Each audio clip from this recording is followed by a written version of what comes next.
Fala galera, sabe aquele temido logaritmo, aquele assunto que talvez tu já viu, já ouviu, sabe que a galera comenta e fala que é difícil? Aquilo na verdade é bastante simples, só que para que a gente possa trabalhar com logaritmo, a gente precisa entender bem toda a noção de função exponencial. Então a gente vai primeiro revisar toda a parte de função exponencial, para que daí vocês possam trabalhar com bastante calma toda a parte de logaritmo. Maravilha? Então após a vinheta, fica aí que a gente começa a nossa aula.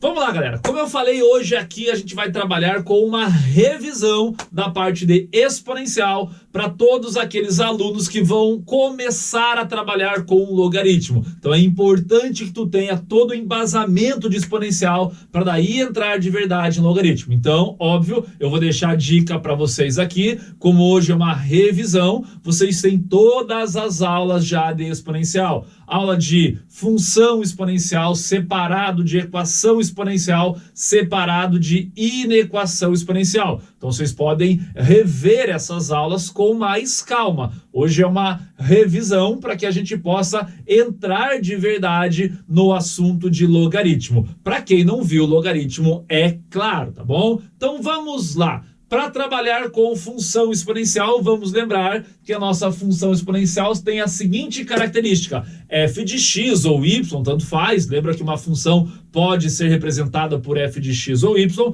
igual a a elevado a x, onde este a ele é um número, ok? Vai ser um 2, vai ser um 3, vai ser um 4, vai ser qualquer número, professor. Qualquer número dentro dessa condição que está aqui anotado no quadro. Ele deve ser sempre um número maior do que 0 e diferente de 1. O porquê está explicado na aula específica de função exponencial. Hoje é só uma revisão, então quero que guarde esta ideia. Maior do que 0 e diferente de 1 deve ser o teu número. Nunca tu vai ter uma função exponencial do tipo menos 2 elevado a x, menos 5 elevado a x, 1 elevado a x. Isso não é chamado de função exponencial, tá bom? Pode ser que talvez num outro contexto até possa aparecer. Nada impede que uma prova faça uma questão onde tem um menos 2 elevado a x, mas é errado falar que isso teria o comportamento de uma função exponencial. Professor, e qual é o comportamento de uma função exponencial? Vocês já estão vendo. São esses dois modelos que a gente pode ter. Um modelo crescente, quando a gente tem a base maior do que 1, e um modelo decrescente, quando a gente tem a base menor do que 1. Só que não esqueça que a base tem que ser maior do que 0. Então, por isso que é entre 0 e 1. Ele realmente é menor do que 1, mas vai até o limite do 0, tá bom? Então, a função pode ser crescente quando a base for maior do que 1, ou a função pode ser decrescente quando a base for menor do que 1. Lembra o conceito de verdade de uma função crescente? Para que a função seja considerada crescente, conforme o valor de x aumenta, o valor de y também aumenta. Ou conforme o valor de x diminui, o valor de y também diminui. Só quero que fique atento a um detalhe. Isso não tem a ver com coisas diretamente proporcionais ou inversamente proporcionais. Porque lembra que para ser diretamente proporcional, quando uma grandeza aumenta, a outra grandeza aumenta na mesma proporção. Quando eu falo em função crescente, onde uma variável aumenta e a outra também aumenta, não necessariamente é na mesma proporção. Pode ser que uma vá aumentando bem devagarinho, enquanto a outra vai aumentando de montão em montão, tá bom? Em provas de interpretação, eu já vi isso cair. Toda função crescente em relação às variáveis x e y. Podemos falar que x é diretamente proporcional a y. O aluno marca lá, ó, e erra. Errado, tá bom? Diretamente proporcional cresce na mesma proporção. Função crescente, apenas as duas variáveis estão crescendo em qualquer proporção. E daí, óbvio que para ser decrescente, quando uma aumenta, a outra vai diminuir, não necessariamente na mesma proporção, tá bom? Como fica o gráfico, então, da função exponencial? Olha aqui, ó. Ele vem muito próximo do eixo x e vai crescendo, crescendo, crescendo, crescendo e vai embora.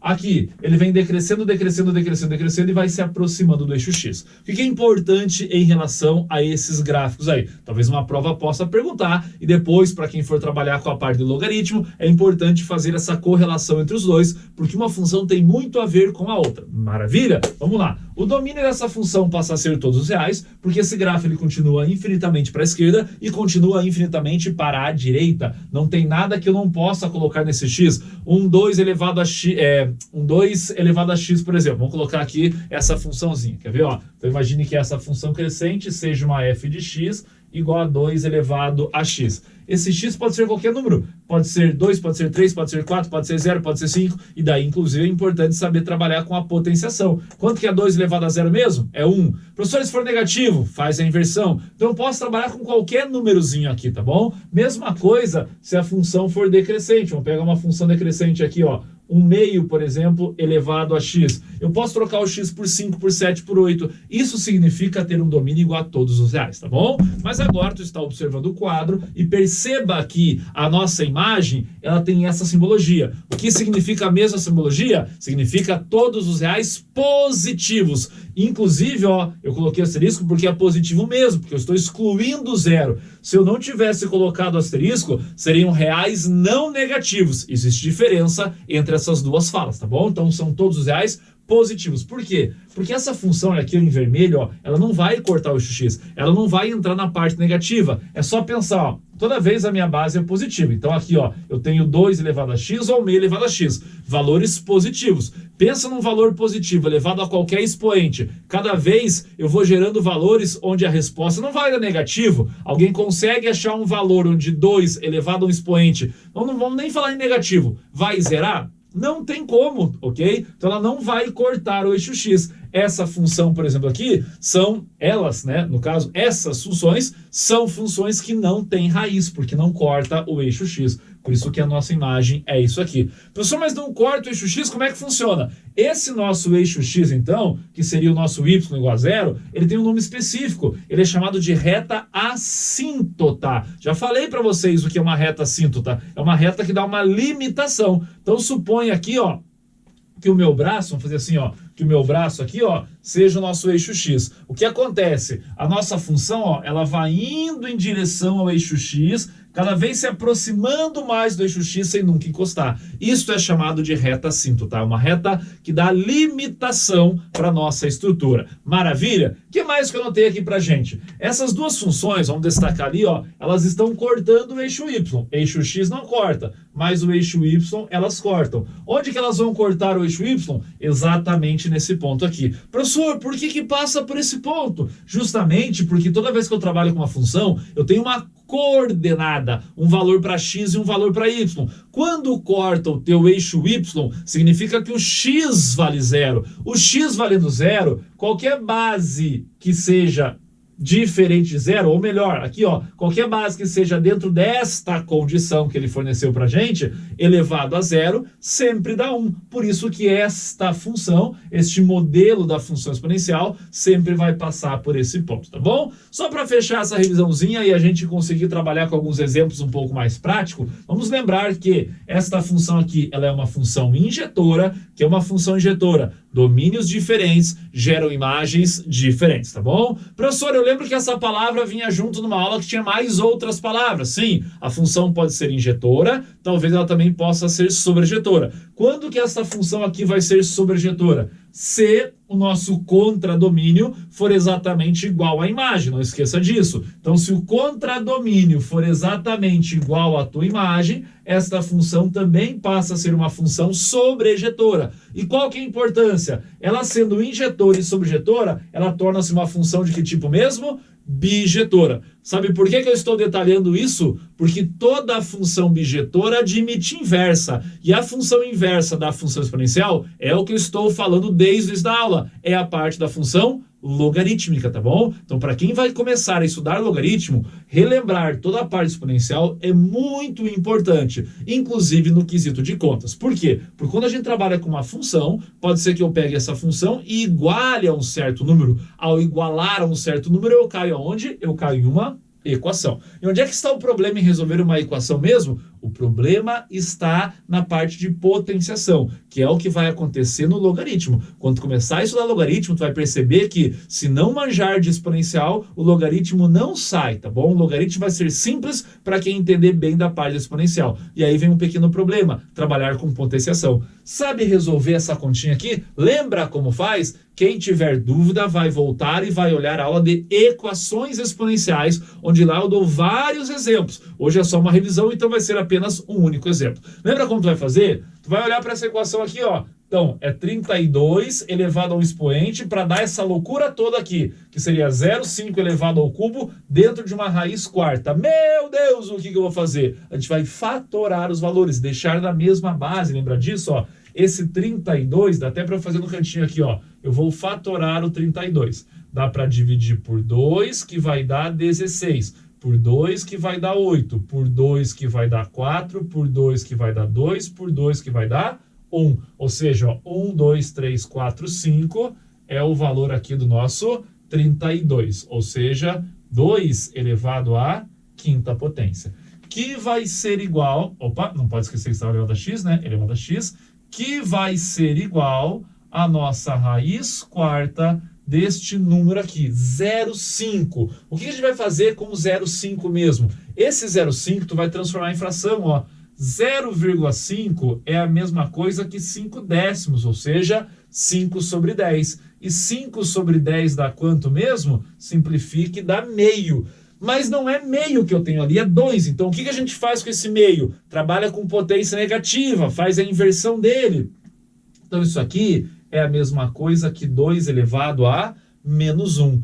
Meu Deus, professor, que loucura! Tudo isso tem na aula lá da parte de função exponencial, equação exponencial. Então, tu vai voltar e relembrar, tá bom? Então, aqui a gente tem 2 elevado a menos 1, que estava elevado à terceira. Agora aparece potência de potência aqui desse lado. Então, lembra que potência de potência tu multiplica e fica 2 elevado a 5x. Na raiz quarta de potência multiplica 2 elevado a menos 3 meios. Agora tem essa raiz. O que a gente faz com a raiz mesmo? A gente transforma em expoente fracionário. Lembra lá? O de cima desce e o de baixo sobe. Tipo, bom, bom, bom, bom. As meninas. Então, olha aqui, ó. Então, olha aqui. Este menos 3 sobe e o 4 desce. Fica 2 elevado a menos 3 quartos. Nossa, o professor não lembrava disso. Tem que lembrar todas as propriedades de potenciação, porque a gente vai usar para trabalhar com logaritmo, beleza? Então aqui a gente agora tem bases iguais, a gente pode de maneira grosseira falar que vai cortar, e sobra 5x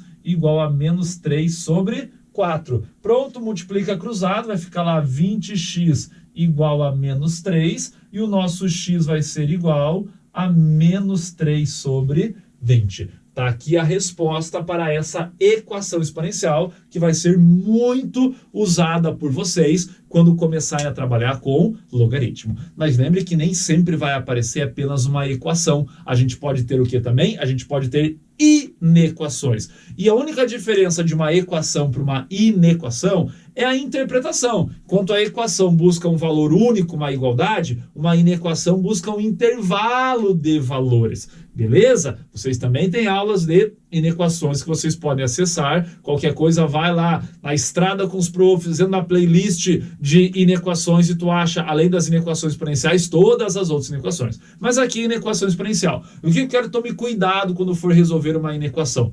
A inequação deriva da função. E toda vez que a tua função for crescente, a gente mantém o sinal da desigualdade. E toda vez que a tua função for decrescente, a gente inverte o sinal da desigualdade. Isso acontece aqui na exponencial e eu estou retomando porque lá em logaritmo também vai aparecer. Olha o que acontece aqui. Ela assemelha-se a uma equação, só porque o sinal é da desigualdade. Daí o que acontece, ó? 2 e 2 é o mesmo, eu corto e de maneira fácil fica x igual a 5. X igual a 5 não, desculpa, x maior que 5 porque eu coloquei maior ali, tá bom?